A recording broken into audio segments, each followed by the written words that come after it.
各位棋友大家好，今天呢我们和大家一起来分享一位棋友推荐的超过200目的惊世杀局。这盘棋是2008年8月29日在日本棋院进行的第4届丰田杯世界王座战半决赛的一局较量，由谢赫之黑对阵朴卫瑶。此前的比赛当中，两人淘汰了韩国如日中天的大小李，堪称壮举。而本局两位勇者更是弈出了一局堪令天下利棋折腰的惊世杀局。接下来我们进入棋局，执黑的谢赫选择了星小目开局，白棋同样星小目，之后黑棋挂，白棋也挂。下一手棋黑棋靠，白棋搬，黑棋退，白棋选择了取势向上挺头的下法，黑棋断取地，白棋打吃，黑棋长，白棋挡下，黑棋坚是手筋，白棋打一下之后回到左边夹击。由于有了右边这5颗白子的配合，这个夹的力量现在变得非常重，而谢赫似乎对于这个开局有了精心的研究。下一手棋他选择相对少见的超打飞的下法，而朴卫瑶也毫不退让，马上再次将黑棋间断。布局伊始，双方在左下爆发激战，黑棋切断，白棋吃，黑棋粘住。接下来白棋长出，黑棋靠3-3是七星急锁，白棋搬，黑棋退，白棋再长的时候黑棋再次跳。现在白棋也没有别的选择，只有将黑棋强行冲断。接下来黑棋打吃，白棋长，黑棋拐吃，白棋打先手，黑棋粘住，然后白棋向中央间出。这一带白棋不但要吃住6颗黑子，还要防止被黑棋封住，收气时这个白棋是不能接受的。但黑棋提是先手，白棋收气，看起来白棋在这个地方吃住了6颗子。当时在研究室当中观战的棋手呢，认为这个局面应该是白棋稍微便宜，白棋实力较多。但是局后谢赫对于这个局面的解释是认为，当他抢到45手夹的时候，他觉得是黑棋主动的局面。此后的进程也印证了这一点。接下来黑棋逼住，白棋的右边5颗子遭到进攻，朴卫瑶选择了虎的下法，而黑棋再次冲出。现在白棋陷入了苦战，因为就局部而言，白棋很想再次扳头，但将遭到黑棋扳的一个反击。如果白棋退，黑棋再贴，白棋再出头，这块棋呢是得到了处理，但是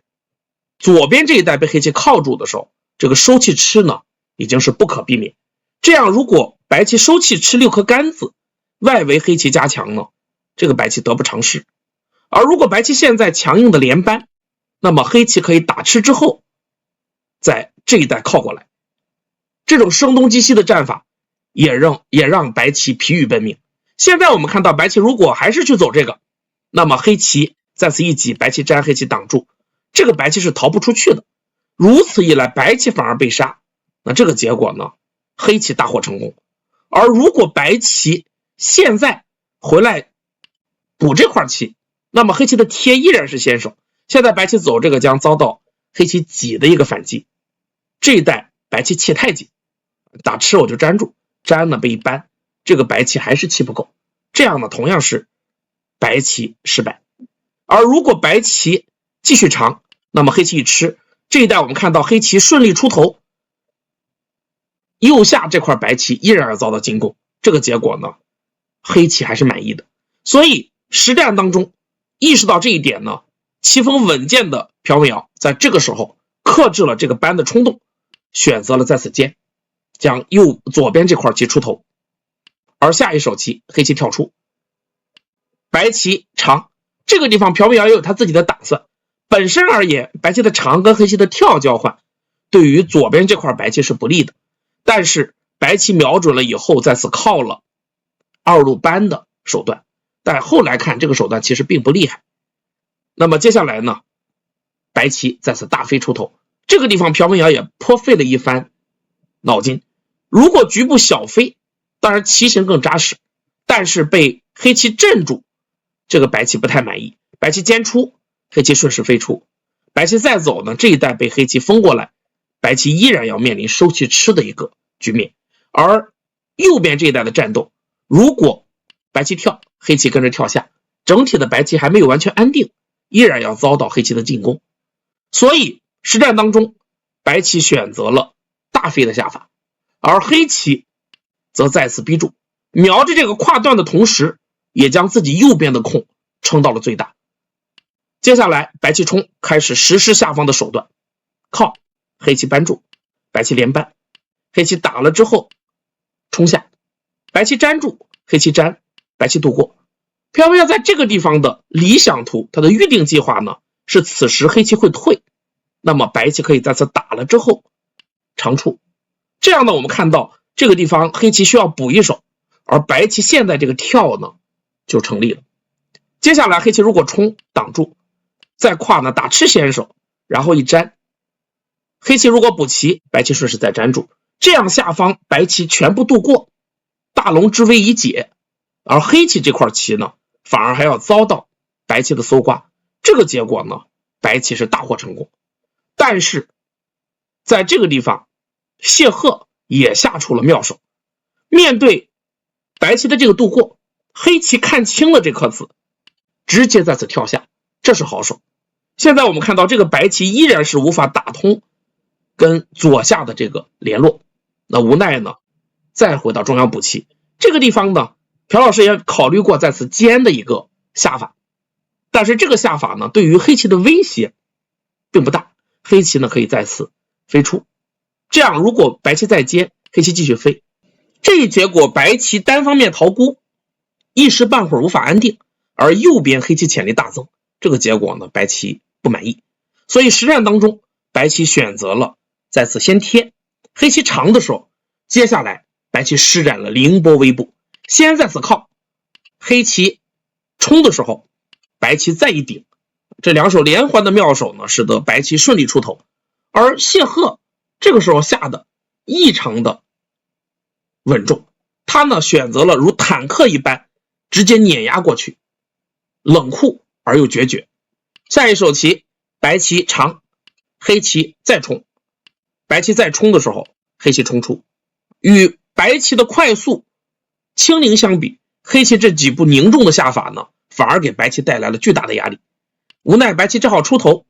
黑棋顺势冲出，现在局势依然是黑棋主动，白棋的大龙呢仍然是在被攻。接下来白棋拐，黑棋打吃，这个时候白棋长是必然的一手，这一带无论如何不能被黑棋一手提干净，否则黑棋不仅实力巨大，而且白棋将失去所有的借用，所以这种地方就和三线的子一样，多长一个，后边视情况再弃取。接下来黑棋贴住，白棋跳，黑棋打吃，又是谢赫一流的下法，继续试探白棋应手，同时也有让白棋走重之意。白棋再长的时候，黑棋长出，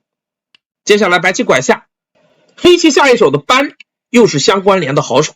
这个时候白棋局部呢已经无法反击，现在如果白棋去断吃，将遭到黑棋的滚包。白棋粘住的时候呢，黑棋再退回补棋，接下来白棋断打，黑棋打吃，白棋提，黑棋补断，以下白棋必须要活棋，否则一旦这一带被黑棋跳下，你冲黑棋可以退，这个局部呢白棋是无法做活的，这个死掉显然黑棋是大优，因此呢白棋只好补棋，但如此一来被黑棋抢到中央的挺头，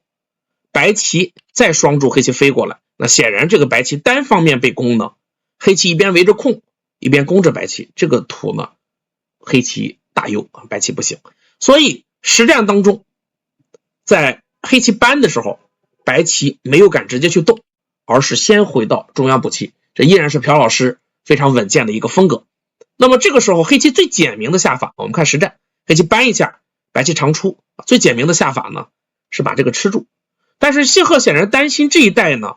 白棋断的下法，实际上局后研究看呢，这个断黑棋也不怕，黑棋可以在此冲了之后反断白棋，白棋打吃，黑棋长出，那么接下来白棋再补棋的时候呢，黑棋可以打了之后再次挤，由于白棋的气太紧，这些冲都冲不到，那么你粘呢，黑棋拐头，你冲这个它还是可以收气，这样白棋反而死掉了。那么一旦黑棋这些全都变成先手，再把这块棋补活呢，那么整个这一带呢，黑棋是没有问题的。那右边这个地方，黑棋的实地将大为领先。实战当中，黑棋没有敢这样下，而是选择了稳健的粘住。白棋当然也长出，不再给黑棋吃掉。接下来黑棋顶住，白棋拐下，黑棋再打。右边这一带呢，双方再次形成了复杂的战斗。白棋打吃，黑棋粘住。下一手棋白棋爬，黑棋搬。白棋的这个断是深谋远虑的一步好手。现在断，由于白棋没活，黑棋吃，白棋长的时候，黑棋必须要吃住这2颗子，这个子不能弃。如果以后白棋活棋了，白棋再来断呢，103手，黑棋就可以粘在4线了，这样对于白棋中央这块棋的威胁要大。那么弃掉这2个子的目的呢，就是这一带以后白棋的顶变成了先手，那么这个地方的断呢将得到缓解。那么接下来我们继续往下看，白棋扳住，黑棋断，这是行棋的步调。白棋提，黑棋冲出，白棋顺势长，黑棋再长，白棋长。由于这个跳夹依然存在，黑棋下一手补棋，白棋加吃2颗黑子，右边的战斗暂时告一段落。白棋活棋，但是黑棋呢获得了宝贵的先手。下一手黑棋点了过来，威胁白棋断顶，白棋顶先手，这是当初弃掉这2颗子的收获。黑棋吃住，看似这2颗白子已经是动弹不得，只有一气，但让所有人吃惊的是，当接近200手之后，双方形成超过200目大对杀的时候，这2颗子却成为了决定本局胜负的一个关键。那我们这是后话，继续往下看。接下来白棋贴出，黑棋现在仍然不能断，断白棋打吃完之后再次一冲，黑棋再跑，白棋打先手，接下来把黑棋吃住呢，这个黑棋大亏。所以在白棋贴的时候，黑棋退回，白棋不断，黑棋飞。谢赫呢一边攻着白棋，一边把自己围控的目标从右边转到了上方。白棋跳出是必然的一手，黑棋再次点。这手棋呢，在继续切断白棋上下联络的同时，也瞄着封锁白棋，让白棋收气的一个手段。接下来白棋尖，威胁黑棋断顶，黑棋补住，白棋再贴回，先缓解掉收气的这个危机，同时趁机破坏掉黑棋眼位。下一手棋黑棋点，这是给自己留的一条后路，得失不明，因为这个点呢被白棋收气，这个黑棋少了一气，但黑棋多出了以后断的做眼手段。接下来有了后门之后，黑棋联络，继续强攻白棋。白棋也开始反击，因为现在黑棋的实地已经是大为领先，如果白棋只是单纯的逃跑，被上方黑棋全部成控的话，这个棋是难以为继的。所以白棋现在要争取先手，将自己这块棋处理好，然后再进入到黑棋的上方。那我们看实战，黑棋下的也非常的潇洒，先在上方挂，同时继续瞄着这一带冲断白棋的反击可能。而明明形势不利，但是棋风沉稳的朴维尧呢，这个时候选择了后实的补断，积蓄力量。黑棋再跳回，现在白棋怎么处理中央这条大龙，以及如何限制黑棋上方的这个实地，成为当务之急。那朴维尧在这个地方呢，首先的构思是想在此有没有挤了扳跟黑棋这条大龙对杀的可能，但是这个不成立，因为黑棋可以各自为战，同时治理。黑棋扳，白棋断，黑棋打了之后呢，在此一挤，白棋再粘住的时候，黑棋冷静的在此一退呢。现在我们看这个地方铁眼一只，而角上黑棋有后门，这个顶呢是先手，局部白棋有接不归。那这样黑棋2块棋如果都活了，局面将得到极大的简化，这对于劣势的一方显然是不能够容忍的。所以实战当中，面对黑棋上方这步跳呢，白棋下一手棋选择了阵进攻。那白棋的策略就是，即使我看不清楚，也要不能让你看清楚。下一手棋黑棋尖，试探应手。白棋这个时候呢，没有直接去冲，这是朴维尧局后后悔的一手棋，实际上这个冲是成立的。那么为什么白棋没有敢冲呢？他担心的是黑棋挤了之后，白棋如果再冲，黑棋断。那么接下来我们看这个地方，如果白棋粘，黑棋可以扑了之后滚包。这个结果呢，白棋的气再次变紧，意味着以后黑棋这一带都有先手。那么黑棋一尖出，由于这条大龙依然没有活，这3颗白子呢暂时也动弹不得。这个结果呢，同样还是白棋苦战，白棋腾不出手去破坏上方黑棋这块空。那么如果白棋把这个粘住弃掉这4颗子，黑棋就断吃。白棋再收气吃住的时候呢，黑棋可以再次团住。这个地方的断没有用，黑棋打是先手，然后粘住就可以了。这个结果即使白棋弃了这4颗子，这一带呢，白棋仍然无法直接取得联络，还是苦战的一个局面。所以他没有敢去冲，而是先回到下方打吃做准备。做什么准备呢？黑棋挡住，白棋提，黑棋粘。这个地方白棋有收获，至于收获我们一会儿说，但是同时也有损失，帮黑棋把这个断补掉了。那么收获是什么呢？我们继续往下看。此时呢，白棋回来再冲，黑棋走，白棋再冲。现在黑棋断，白棋粘。朴苗的想法呢是你扑我提掉，打吃粘住，这样看似还是被滚包，但是由于有了之前这个打拔的交换呢，白棋多了再次冲断掉黑棋收住下方空的可能。这对黑棋来讲无疑也是一种牵制，同时黑棋整体大龙的眼位呢还出现了一些问题。但是当他走完这个之后，打拔完之后，其实白棋就看到了直接冲是可以的。为什么可以呢？我们退回到打拔之前的这个形状，现在白棋直接冲没有问题。黑棋再走这个的时候，白棋不要做这个冲和黑棋断的交换，不撞这一气，单粘是好手。现在我们看到黑棋这个扑了之后滚包的手段已经不存在，那么黑棋粘住补棋的时候，白棋再回来断。现在黑棋面临2种选择，一种选择是黑棋打吃这个被白棋提掉，这个结果朴永阳推测谢赫不会选择，因为这样一来白棋大龙彻底安定，而且这个地方白棋的实地也追上很多，上方这一带黑棋一手棋能不能把这空全护住还是一个疑问。这个结果呢，白棋是可以满意的，形势拉近了很多。而如果黑棋粘这个，那么白棋打吃，黑棋再粘住的时候白棋粘，接下来黑棋断，白棋收气，黑棋做活。那么这样的一个结果，双方各自活棋之后，中央这一带轮到白棋先走，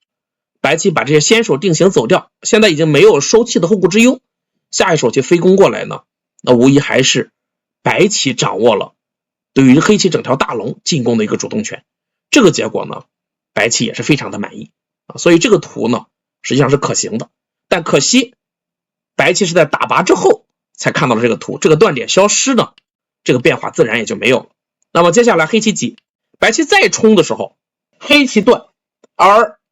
白棋补断的时候，预想当中黑棋这个扑了滚包手段，由于白棋已经打拔呢，自然黑棋不可再走，所以下一手棋谢赫直接顶在了这个地方。那接下来白棋弯，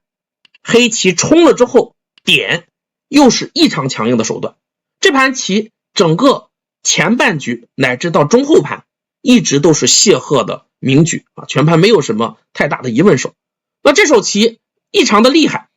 白棋不能够粘，白棋粘黑棋一退，现在整条黑棋大龙的出路出了问题，这能靠到一下呢，跟白棋的弯交换，那黑棋无疑便宜了，下一手棋还有夹死白棋的手段。那么这个局部我们看到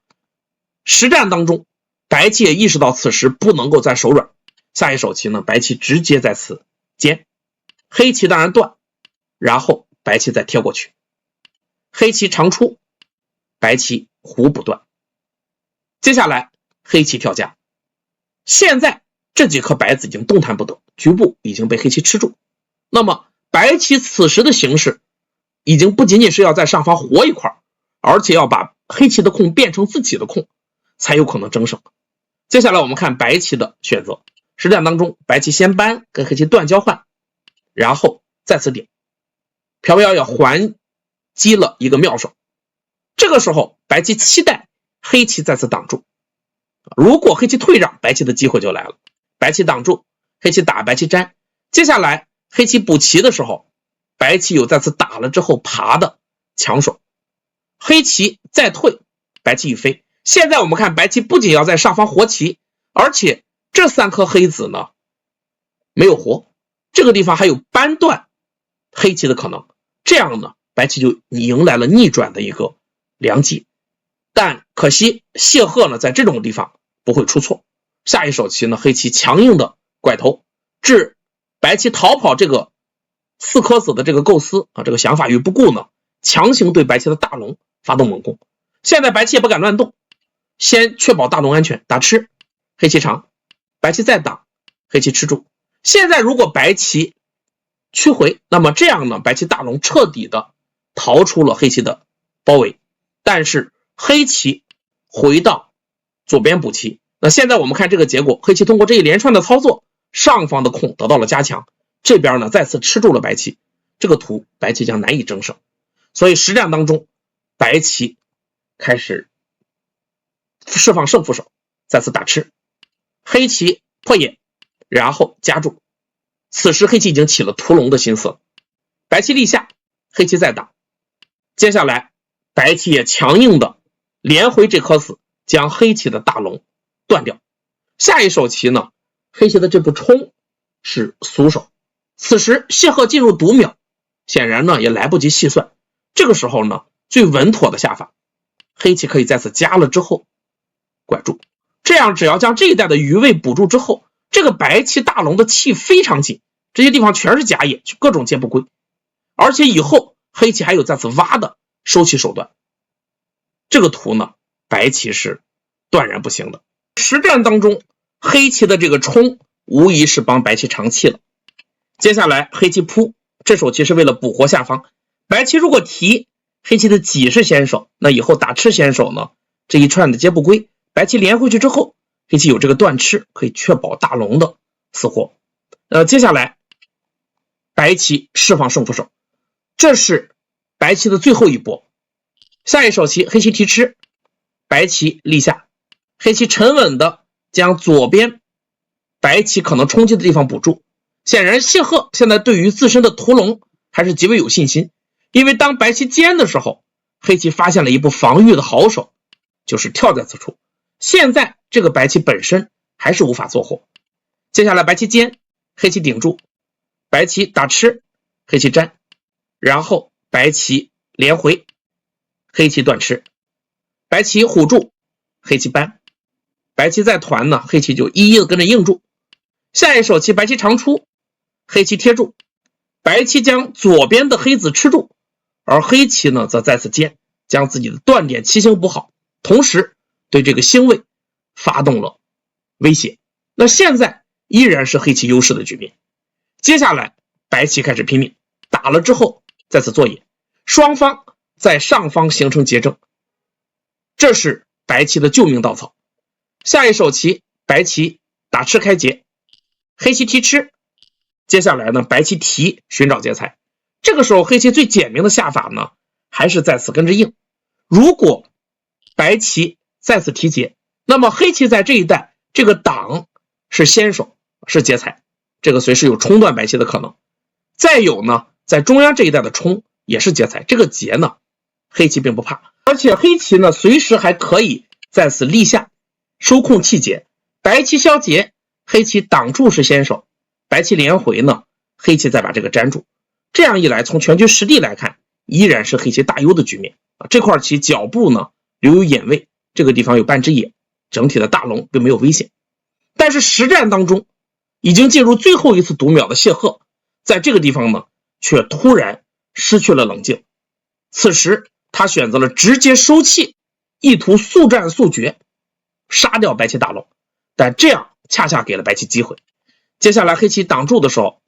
白棋团住。现在我们看到黑棋这条大龙也没活，双方形成了对杀。尽管依然是黑棋优势的局面，但是出现失误的可能性大为增加。下一手棋黑棋爬就是一个典型的失误。这个时候黑棋应该先断吃，白棋吃的时候黑棋打吃先手，接下来呢再回来吃住这颗子，白棋冲，黑棋挡住，打吃呢就粘住。这样的话呢，比起实战这个地方黑棋的气要好很多，因为这一带由于有劫和劫不归的因素，这个地方的气呢，白棋并不好收。而在黑棋去断的时候，如果白棋想再次冲了，双方各自活棋，黑棋自然不肯，此时黑棋有力的好手，白棋粘不住。那第一个选择我们看，如果白棋吃，黑棋提吃，白棋提掉，黑棋一吃，黑棋已经做活，而白棋始终还是只有一只眼，这样白棋大败。那如果在黑棋立下的时候，白棋利用黑棋气紧的弱点，再次冲了之后扑了扑，然后收气，有没有接不归呢？那我们看到这个地方白棋刚好是不入气的，黑棋呢回来提吃就可以啊，你提吃呢粘住，打吃就连回，这样白棋还是不行，你连这个呢我就把这个劫消掉，这个结果黑棋大获成功，白棋大龙死掉。所以这个地方呢，黑棋没有断这一下，离悬崖越来越近，黑棋爬，白棋机敏的粘住，此时朴美瑶也已经进入读秒。接下来黑棋断，谢赫的想法是利用这种方式来长气，但是我们看到这个底下的气呢，比刚才做眼要差很多。接下来黑棋扑，白棋提，黑棋立，又是失误，黑棋慢慢的把自己手中的筹码一点点的都丢掉了。这个时候黑棋最强硬的下法呢，应该是再次粘住。以下白棋连回，黑棋把劫粘住，白棋如果走这个，黑棋挡住，这一带呢白棋始终受制于这个劫不归，这个劫呢黑棋还是不怕的。但是实战当中黑棋没有扑，而是在此立下，白棋先连回，黑棋扳，